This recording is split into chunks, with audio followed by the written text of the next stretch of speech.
Se han hecho ya muchos análisis sobre por qué Donald Trump ha vuelto a ganar la presidencia de Estados Unidos. Y la mayor parte de los análisis que he visto por ahí se centran mucho en cuestiones que no me parece que sean las más relevantes. Por supuesto, tienen su peso explicativo, son importantes tenerlas en cuenta. Pero oye, no todo está explicado por los bulos, por la financiación de las campañas electorales, por las cuestiones de defensa o supervivencia de la democracia o por cuestiones del aborto. Yo creo que las cuestiones económicas, que fijaos que no he mencionado ninguna de ellas, son muy, muy, muy importantes. Yo pondría en el primer lugar en orden de importancia y al mismo tiempo creo que son las que se están dejando más de lado en los análisis que veo por ahí.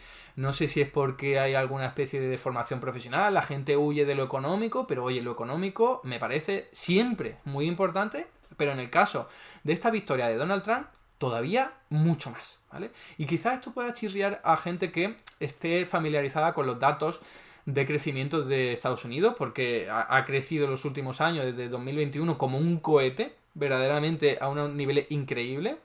Un Producto Interior Bruto muy superior al de, por ejemplo, economías europeas.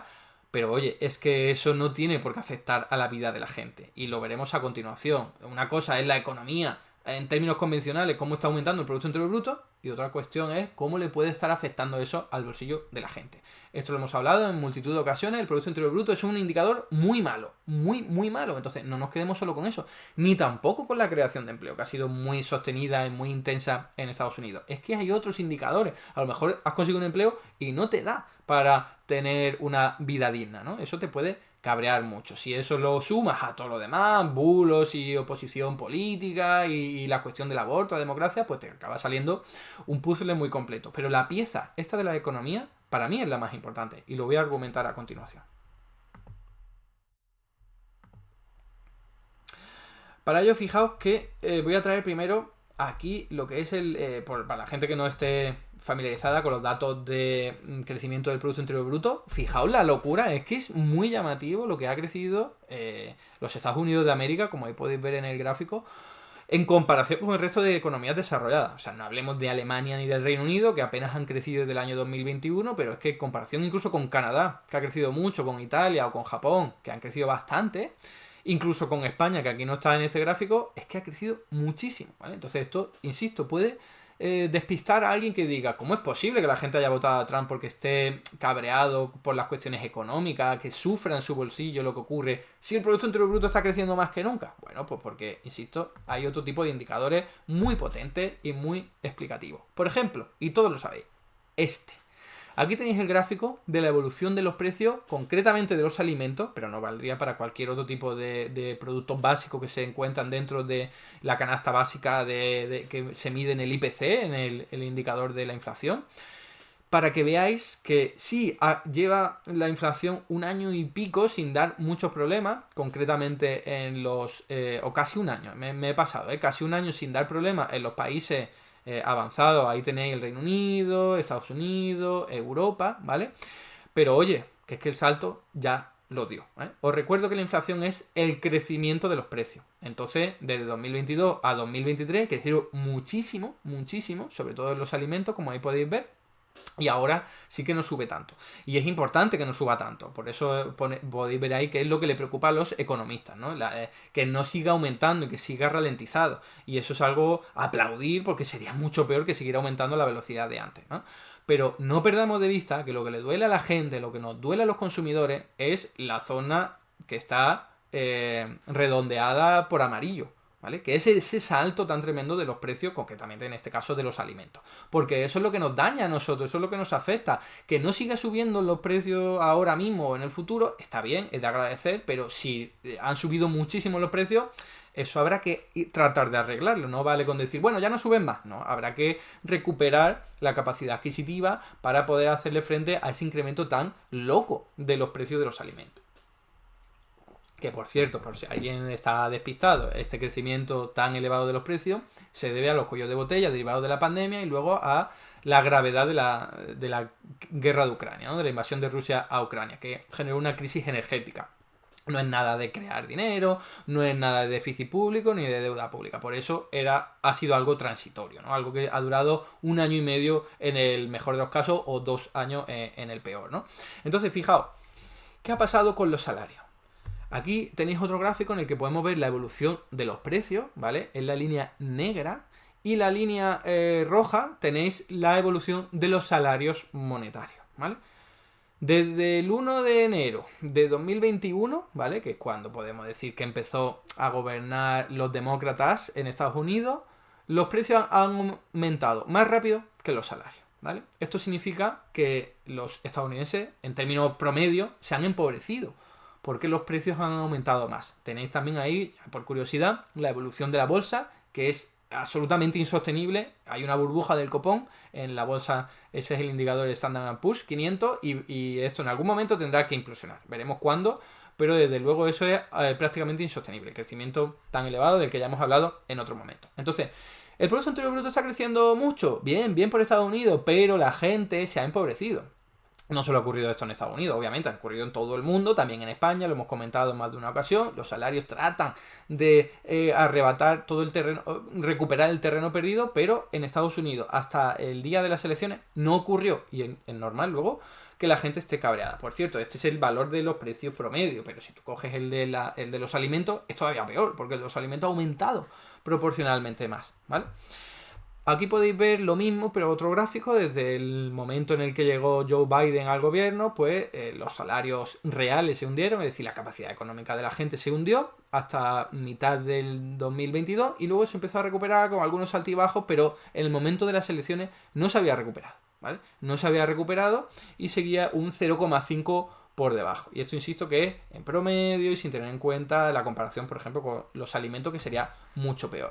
¿Qué ha pasado con el salario mínimo? Que ya sabéis que en Estados Unidos es muy particular, porque lo pueden fijar algunos estados de los Estados Unidos, no directamente el estado federal.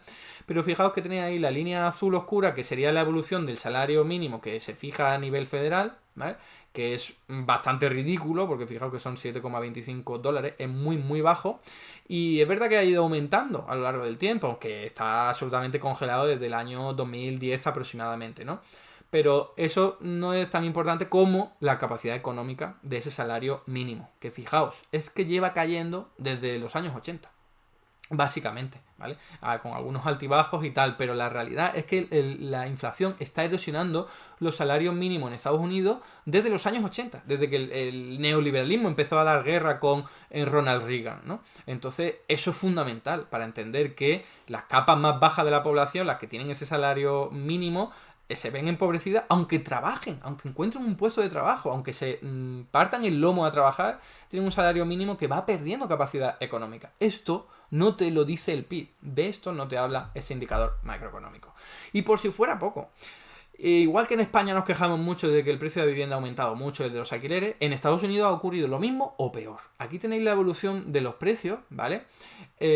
Para bueno, es el ratio, concretamente el ratio, o sea, lo que necesita un hogar pagar de su salario para poder comprarse una vivienda. Y está en unos niveles más altos de 1975, que es cuando empieza la serie, o sea, histórica, o sea, que en realidad es el nivel más alto de todos. Lo mismo ocurre aquí para los alquileres, ¿vale? Estos son datos de la inmobiliaria Zillow y podéis ver el enorme salto que se dio a partir de enero de 2021. Ya hemos explicado en otro vídeo a qué se debe esto. Y es que los bancos centrales crearon muchísimo dinero durante la pandemia, que han utilizado los fondos de inversión para especular en el mercado inmobiliario de las grandes ciudades, ¿vale? Básicamente sería esa la explicación más fácil. No es la única, pero es la más sencillita de todas. ¿Qué pasa? Esto le afecta a todos o a la mayoría de los ciudadanos estadounidenses, por supuesto. Fijaos la cantidad de ingresos, la proporción de ingresos que tienen que dedicar para simplemente vivir de alquiler. O sea, está absolutamente disparatado 2021-2022, ¿vale? O sea que esto, por supuesto, que afecta esa economía, afecta negativamente a la gente. ¿Cómo puede una persona ir a votar al que considera responsable de esto? ¿Tendrá o no la culpa? Porque yo estoy ahora señalando fuera, ¿no? Balones fuera al Banco Central, al sector inmobiliario, pero la gente considera responsable al gobernante y es normal que luego diga, pues yo no voy a votar a este, que por su culpa tengo los precios inmobiliarios más caros del mundo, los precios de los alimentos también, encima el salario no me llega. ¿Veis? Esto es algo que no se ve en el Producto Interior Bruto. Insisto, pasa para todos los demás países, también para España, ¿no? Por eso hay que tomar nota, importante, ¿no? ¿Qué pasa con la pobreza? La pobreza en Estados Unidos, que bajó en 2020 y 2021 porque se empezaron a aplicar un montón de políticas de protección social, en un momento en el que la gente no podía salir de su casa para ir a trabajar, no podía ni abrir su propio negocio, ¿vale? Al fin y al cabo, primero la administración Trump, luego la de Biden, dieron muchas ayudas sociales a la gente y eso está muy bien. Y es algo muy raro en una economía como Estados Unidos, donde el sector social, el estado del bienestar está muy poco desarrollado. Pero eso se quitó, se eliminó en el año 2022. Eso, y no solo 2022 porque hay muchas medidas, ahora vamos a ver un gráfico, pero 2021, 2022 y 2023, ¿qué es lo que ha estado haciendo el gobierno de Joe Biden?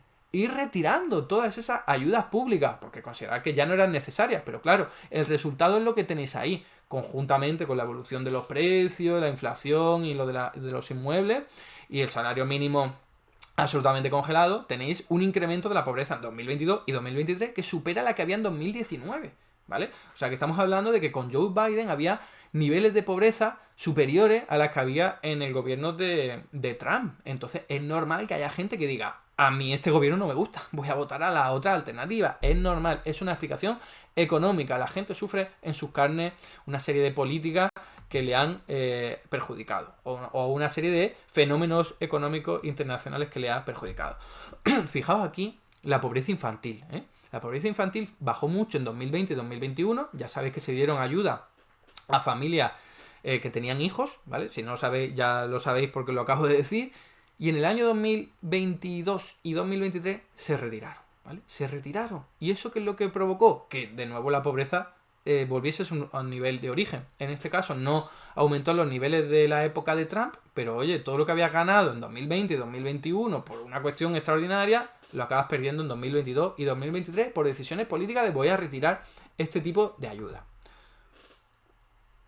Aquí podéis ver la cantidad de ayudas tan variadas y de regulaciones que se aplicaron primero con la administración Trump, no perdamos de vista, era una cosa extraordinaria que había que hacer algo, como ocurrió en todas las partes del mundo, ¿no? Ya fuera muy liberal o poco liberal, la clave es que había que tirar de lo público sí o sí, que es la crítica que siempre le hago, por cierto, a los economistas liberales. Cuando las cosas están mal hay que utilizar el Estado, ¿no? Ah, claro, y cuando las cosas están bien, no, porque os queréis quedar los beneficios y patatín patatán. Pero bueno, no me voy por las ramas, la clave es que ahí tenéis, por ejemplo, la prohibición de desalojo, tenéis aquí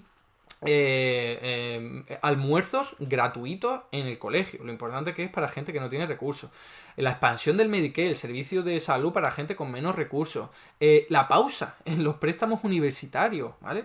De los estudiantes, o sea, tenéis ahí las ayudas para la gente que tiene niños, o sea, todo eso se fue aprobando desde 2020 a 2021, en lo verde podéis ver el inicio y en lo rojo veis el final.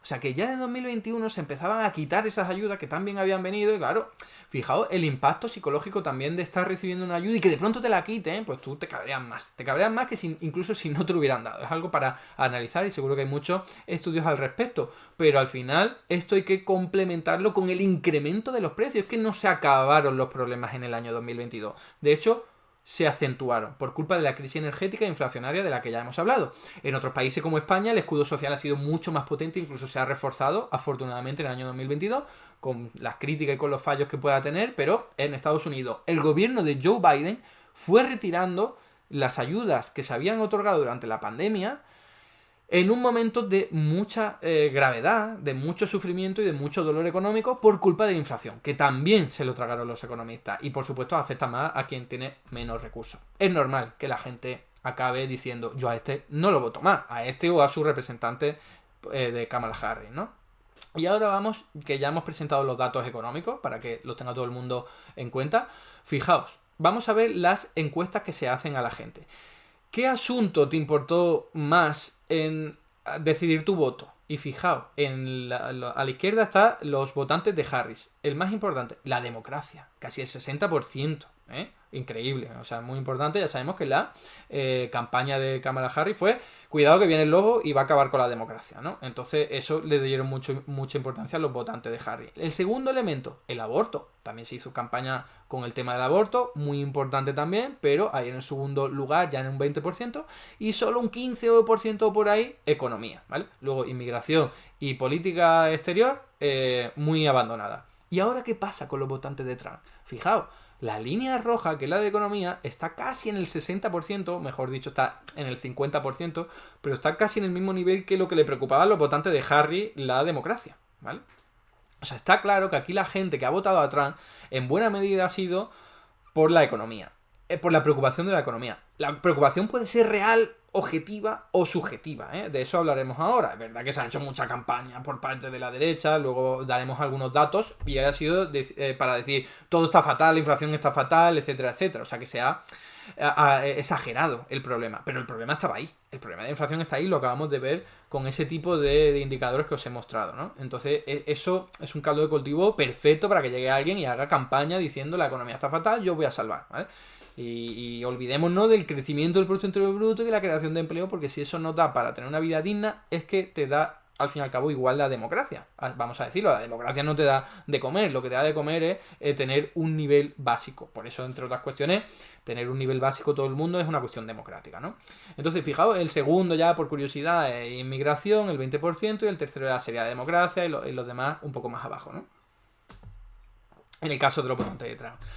Y ahora vamos a ir un poquito más al detalle, porque hablar de economía es algo muy ambiguo y muy genérico. Vamos a ver qué era lo que más le preocupaba. Fijaos aquí, las razones para no elegir a Kamala Harris. El primer lugar, el primer puesto es para la inflación. Fue demasiado alta bajo la administración de Joe Biden y de Harris, ¿no? Fijaos, eso es para todos los votantes de los estados bisagra, para los votantes negros, para los votantes que eligieron a Trump, para los votantes latinos. O sea, que es el número uno, es el top. Esto es lo que le preocupa a la gente, la inflación. Lo están diciendo ellos. Insisto, de nuevo lo mismo. Puede haber una parte de exageración, de componente subjetivo. Me han hecho creer que las cosas están peor de lo que están. Hemos hablado de ello bastante en este canal. Pero tiene que haber una parte de verdad, si no esto no crece, ¿vale? Tiene que haber ahí una base sobre la que pueda crecer.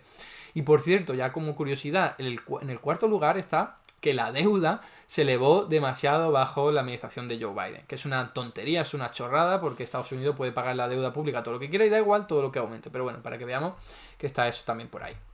Os dejaré el resto de la encuesta por si queréis echarle un vistazo, ¿no?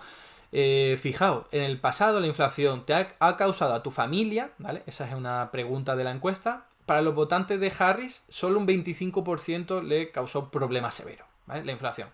Y en el caso de Trump fue el 73%, ¿vale? En el 73% de los votantes de Trump consideraron que la inflación le causó graves problemas, ¿vale?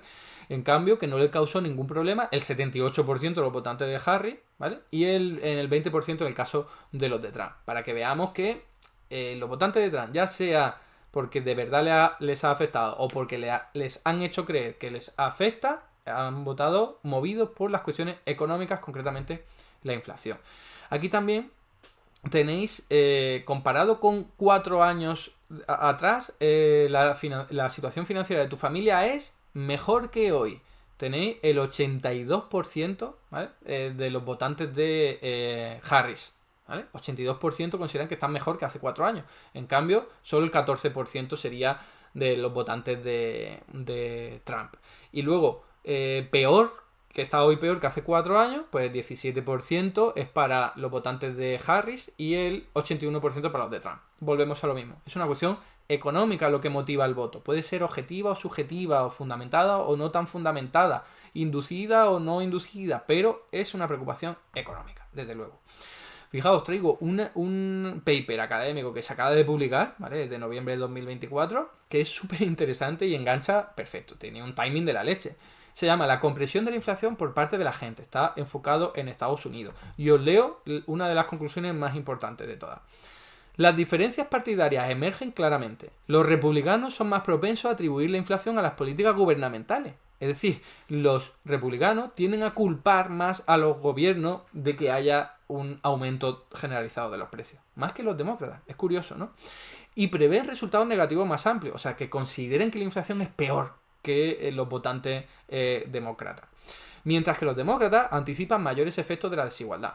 A los demócratas les preocupa más la inflación, no tanto porque les afecte a ellos o a la economía, sino porque aumenta la desigualdad. Una sensibilidad más de izquierda, ¿no? La inflación se percibe como un fenómeno inequívocamente negativo, sin ningún correlato económico positivo potencial. Bueno, esto es algo evidente, pero fijaos esa distinción tan curiosa.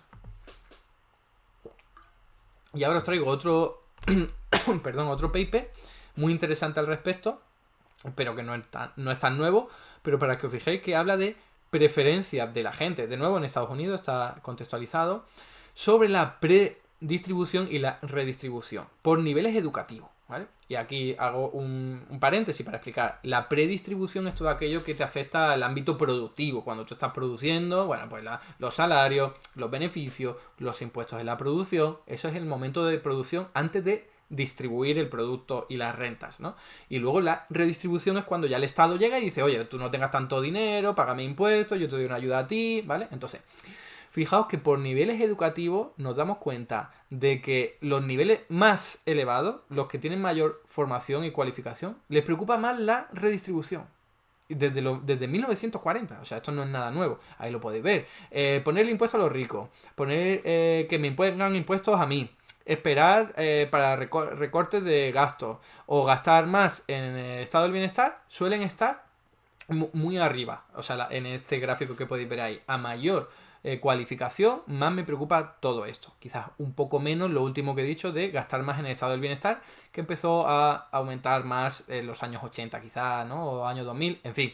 Fijaos que lo que es predistribución, y os leo, garantizar empleo para todo el mundo, es tener protección frente a productos extranjeros, a potencias extranjeras, que los sindicatos deberían tener más influencia o elevar el salario mínimo, suele preocupar más a gente con cualificación menor, con menores niveles de estudio. Es curioso, pero tampoco nos debería sorprender mucho.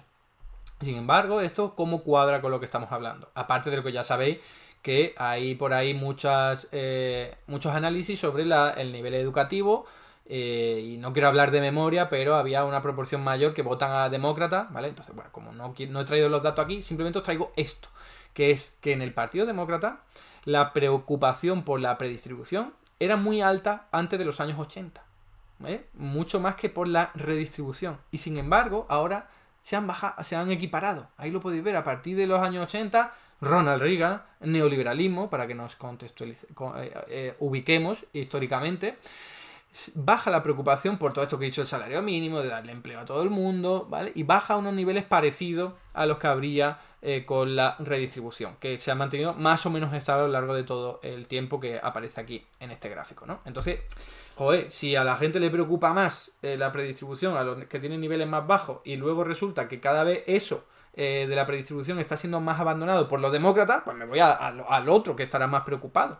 De hecho, luego haré alguna mención al respecto, pero es así, desgraciadamente es así. Lo comento ya. Hay un artículo escrito por el Instituto Levy, que he leído hace poco. No sé si está escrito por Paulina Cherneva, creo que sí. Que podéis leer en castellano en la página web de Red MMT, que te habla de las políticas de predistribución que se han aplicado en muchos estados en los que luego la gente ha votado a Donald Trump o al Partido Republicano, ¿vale? O sea, que a la gente le preocupan esas cosas. El salario mínimo, la protección frente a productos extranjeros. Fijaos, ya puede ser, insisto, preocupación objetiva o subjetiva, le preocupa eso. Y ahora, fijaos en este gráfico, para que veáis que todo esto está, por supuestísimo, filtrado por los medios de comunicación y por todas las campañas y las formas de manipular a la gente que existen en Estados Unidos, que son incluso superiores a las que hay aquí en Europa. Fijaos, durante el gobierno antes de que llegara Trump, es decir, con Obama, fijaos que la opinión pública de los demócratas era muy buena sobre la economía, ¿vale? Estaban en el 75% que pensaban que era buena, ¿no? O sea, es buena percepción de la economía. En cambio, los republicanos, muy mala, por debajo del 25%. Ahí lo podéis ver, ¿no? ¿Qué pasa cuando llega Trump al gobierno? Inmediatamente los republicanos tienen ya una muy buena percepción de la economía, incluso mejor, ¿vale? Casi el 100% de todos los encuestados dicen que la economía va muy bien, ¿vale? Y los demócratas van cayendo, pero poco a poco. La verdad es que poco a poco, no hay una caída tremenda. Ahora, llega el coronavirus, la pandemia, resulta que ya los demócratas piensan que la economía va fatal, casi el 0% está pensando que va muy mal. Y hay un primer saltito ahí, salto grande, pero que dura muy poco por los republicanos que creen que va muy mal, seguramente al principio de la pandemia, ahí lo tenéis, ¿no? Y luego ya, enseguida, sube, ¿vale? La economía iba fatal igualmente, ¿no? Por la pandemia, pero los republicanos percibían que la economía estaba muy bien, incluso mejor, casi mejor, muy cerca de lo que ocurría antes de la pandemia. Y ahora llega Biden llega al gobierno y ¿qué es lo que ocurre? Pues que se cambian. O sea, de pronto los republicanos ya piensan que la economía está hecha unos zorros, a pesar de que no ha dado tiempo a cambiar prácticamente nada. Y luego los demócratas que sí tienen ahí un subidón, pero que luego se mantienen a unos niveles inferiores, por cierto, a los que había con Obama, ¿no? Entonces, fijaos qué curioso, aunque no nos debería llamar demasiado la atención, que esto está absolutamente condicionado por los medios de comunicación. Tú eres votante del Partido Republicano, pues te vas a tener tu seco cognitivo para que cuando esté Trump vas a creer que todo va bien, te vas a comer todas las noticias que te lleguen en ese sentido, y fijaos que los republicanos son mucho más oscilantes, muchísimo más que los demócratas, ¿vale? Son mucho más pasionales, mucho más fanáticos, mucho menos críticos, ¿no? Con esa información. Está clarísimo, aquí se puede ver de una forma ilustrativa. Y ahora, ¿cómo logran esto los republicanos? Pues con mucha pasta, con mucho dinero. Aquí tenéis el desglose del gasto de los billonarios, ¿vale? De las familias billonarias. Bueno, 1000 millonarias sería la traducción los multimillonarios. El 72% hacia el Partido Republicano. Tócate los pies. O sea, esto no puede llamarse democracia, ¿vale? El dinero es poder. Y si la mayor parte de los ricos están financiando un partido político, eso están votando con dinero. Lo hemos visto con Elon Musk, que ha dado dinero a cambio de votar a Trump. O sea, jamás en la vida vamos a poder tener una democracia sana si sigue ocurriendo esto. Si hay 1000 millonarios que financian a partidos políticos, esto está prohibido, por cierto, al menos directamente en buena parte de Europa, y que encima casi todos se vayan para los republicanos. ¿Por qué? Porque son los que luego bajan los impuestos a los ricos. Obviamente, ya lo hizo Donald Trump y seguramente lo volverá a hacer, ¿no?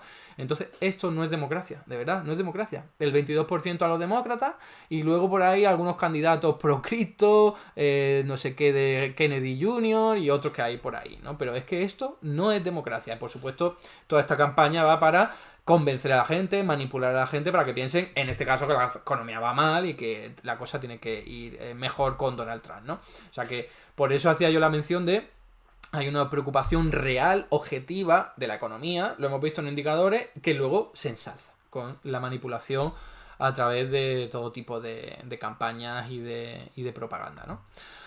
Y ahora fijaos, esto es curioso, seguro que os ha llegado si habéis visto algún análisis por ahí, pero me interesa traerlo aquí. La gente que cobra menos siempre vota más al Partido Demócrata, pero en estas elecciones lo ha hecho por poca diferencia, ¿eh? Ahí lo tenéis. Los que ganan menos de $30.000, el 45% ha votado a Trump y el 51% a Kamala Harris. Pero es que antes había diferencias de hasta del 32% a 65% en el año 2008. O sea que esto se ha reducido la brecha. Y luego, más llamativo todavía, la gente que cobra entre $30.000 y $50.000, que sigue siendo clase trabajadora, habrá gente que lo llame clase media-baja, pero son rentas medias-bajas, resulta que se ha dado la vuelta. Normalmente, en este segmento, la gente vota menos a los republicanos que a los demócratas, pero resulta que en este año 2024 esta gente ha votado más, un 51% a Trump y un 46% a Kamala Harris. O sea que aquí ha habido un cambio tremendo y, vaya, me juego un brazo a que tiene que ver con la inflación. La inflación de los productos alimenticios, la inflación del sector inmobiliario, el salario mínimo absolutamente congelado, que se hayan retirado ayuda en un momento de inflación. Es que está clarísimo, vaya, yo lo veo clarísimo, es insuficiente para poder confirmar o afirmar rotundamente esto, pero es una sospecha fundamentada, ¿no? Y ahora, ¿qué pasa con los más ricos? Pues fijaos que es lo contrario. O sea, los más ricos siempre han votado más, entre $100.000 y $200.000, siempre han votado más a los republicanos y resulta que ahora han votado más a los demócratas. ¿Cómo te comes esto? Pues la verdad es que es muy curioso. Esto ha pasado entre $100.000 y $200.000 y para más de 200.000. Yo sospecho que tiene que ver con, oye, la economía me está yendo bien a mí, que soy una persona que a lo mejor tengo inmuebles y estoy haciendo dinero con ello, o estoy invirtiendo en bolsa porque va muy bien, o patatín patatán, ya sabéis quiénes se benefician sobre todo del crecimiento del Producto Interior Bruto y dicen, pues yo quiero que la cosa siga igual. O a lo mejor los ricos le dan mucha más importancia a la democracia o al aborto, yo que sé, no quiero aquí ser muy tajante con ello, como mínimo señalar que esto es curioso, ¿no? Y este gráfico a mí me fascina, lo he visto hace nada en el Financial Times, y es que os lo tenéis que grabar, guardaoslo. Son los cambios o aumentos o bajadas de apoyo electoral que recibe cada gobierno, ¿vale? Para cada uno de los años. Y en un montón de países, ¿eh? Pues fijaos, En Estados Unidos, en el año 2024, que por supuesto Estados Unidos ha caído, ¿vale? Todo lo que esté por debajo de esa línea horizontal en el cero es que le ha ido peor, ¿no? Al gobierno le ha ido peor. Estaba gobernando, se presentan las elecciones y le va peor, ¿no? Bueno, en el año 2024 a todos los gobiernos que para los que ha habido elecciones en este año les ha ido mal, les ha ido peor, ¿vale? Y esto tiene un nombre, inflación. Inflación. Voy a traer aquí a colación una frase muy chula que habréis escuchado mucho por ahí, bastante popular en la Academia Económica, que dice lo siguiente. El desempleo debilita a los gobiernos, pero la inflación los mata. ¿Vale? Y esto, desde mi punto de vista, es lo que ocurre aquí. 2024, ningún gobierno que ha vuelto a las elecciones ha salido bien parado. ¿Por qué? Porque no se ha cogido la inflación por los cuernos. Ya lo he dicho, en algunos sitios se ha hecho mejor, en otros peor, pero había que haber puesto controles de precios para que no te lleves ese impacto tan tremendo. Que se sabía que la inflación iba a ser un fenómeno transitorio, que no iba a durar eternamente. Entonces se ha hecho mal en todos los países, en algunos mejor y otros peor, pero no se ha cogido el toro por los cuernos y la inflación ha empobrecido a muchísima gente que luego, por supuesto, va a votar a gente de extrema derecha si le prometen el oro y el moro. Este gráfico es demoledor. Este es el artículo que os decía antes de RDMMT, por si lo queréis ver. Se titula Trump vence mientras los estadounidenses votan por políticas progresistas. Lo que os he dicho, en un montón de estados de los Estados Unidos se ha hecho referéndum sobre cuestiones como el salario mínimo, como cuestiones de sindicatos y tal. Y en esos ha ganado los republicanos también ahí, ¿vale? Para que veáis que a la gente le preocupa lo económico, ¿vale? Y ahora, para ir terminando, imagino que conocéis este gráfico, que es el gráfico elefante, se llama así, porque tiene una figura de elefante, más o menos, ¿no? Ahí con la trompa a la derecha. Lo popularizó Milano Branovic, sí, pero con otro que no me acuerdo ahora del nombre, y es que no sé si he dicho bien el nombre, pero bueno, está por ahí. La clave es la siguiente.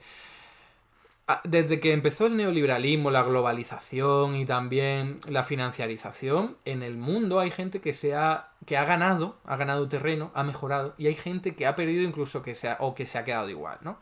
Bueno, pues aquí tenéis a la población ordenada de izquierda a derecha, de menor a mayor renta, y resulta que los muy pobres han perdido. Eso ya lo sabemos. Luego hay una parte entre el 5% más pobre y el 60-70% más pobre de la población que ha ganado algo, ¿vale? Durante todos estos años, que son más de 40 años. Y luego hay una parte de la población entre 70 y el 90, ¿vale? Que se han quedado igual o han ganado muy poco. Esto es a nivel planetario. Y esos que se han quedado igual es la clase trabajadora del mundo occidental, ¿vale? Los blancos en Estados Unidos, que siempre han tenido un empleo y que la deslocalización productiva, que ha afectado mucho a Estados Unidos, no solo, les ha dejado sin empleo y sin esa seguridad de la que contaban antes, que es el típico votante de Trump, ¿no? El blanco de clase obrera, de cuello azul, típicamente de la obra o de algún tipo de sector fabril, ¿no?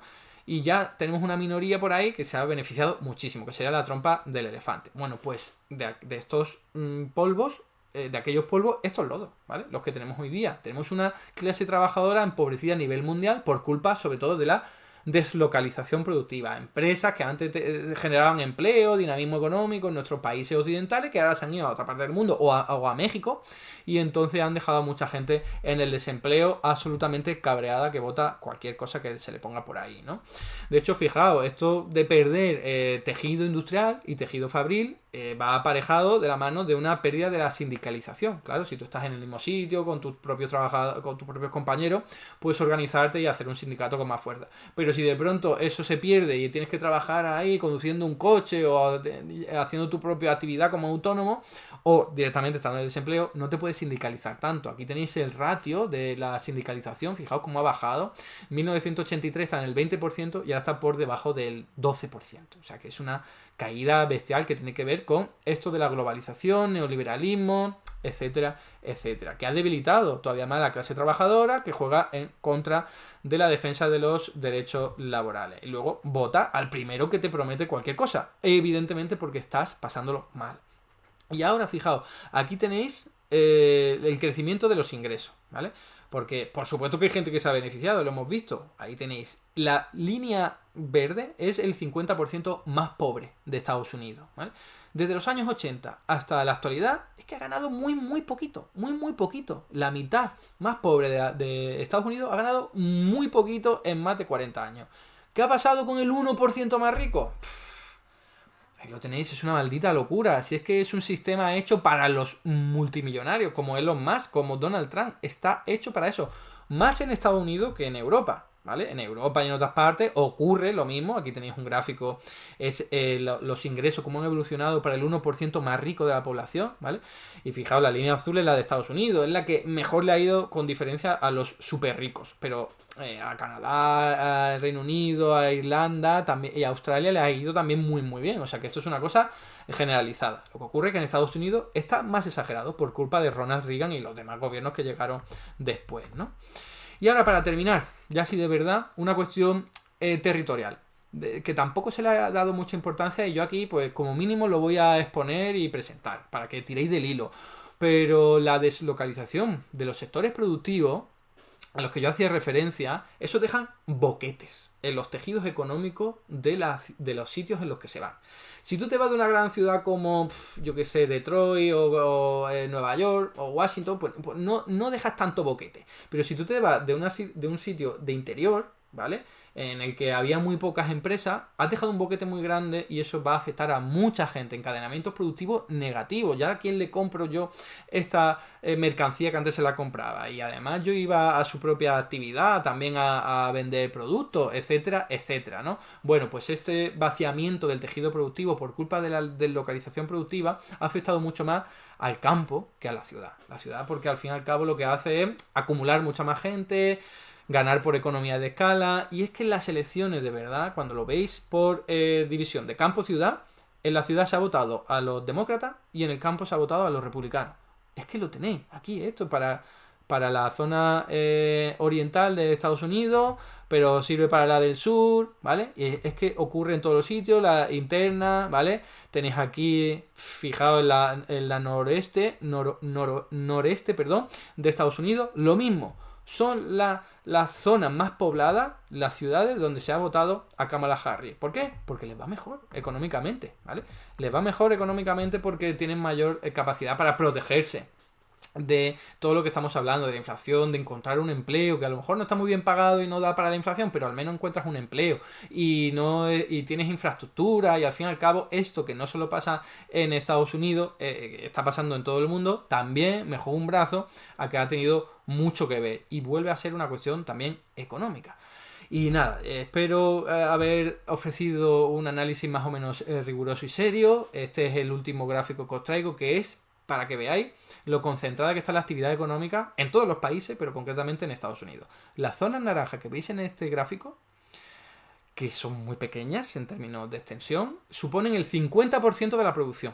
El 50% está en esas que son, no sé si 10, 15 o 20 zonas muy pequeñitas. Entonces, esto siempre pasa en economía. Si tú te preocupas luego de repartir la renta y la riqueza, pues acabas generando mucha pobreza, mucha desigualdad en las zonas de interior, en las que menos actividades económicas hay. Y sobre todo ya, si encima se van yendo a otros países del sudeste asiático o de México y de Latinoamérica, pues tienes el cóctel completo, ¿no? Así que termino con la conclusión de antes. Hay que darle más importancia a las cuestiones económicas a la hora de explicar la victoria de Donald Trump. Y ojo, que esto, que se ve muy claro aquí con Estados Unidos, también ha ocurrido en otros países, en de la Unión Europea, concretamente las elecciones europeas, y que probablemente siga ocurriendo. Así que espabilen los gobiernos más o menos progresistas para coger el toro por los cuernos. No es admisible que no se haya hecho tanto para combatir la inflación, que los salarios todavía no hayan recuperado el terreno adquisitivo que les quitó el aumento de los precios. Hasta aquí el vídeo de hoy. Muchas gracias por estar ahí, y si te ha resultado interesante, no dudes en comentar, darle like y compartir, que la teoría económica dominante no se combate sola.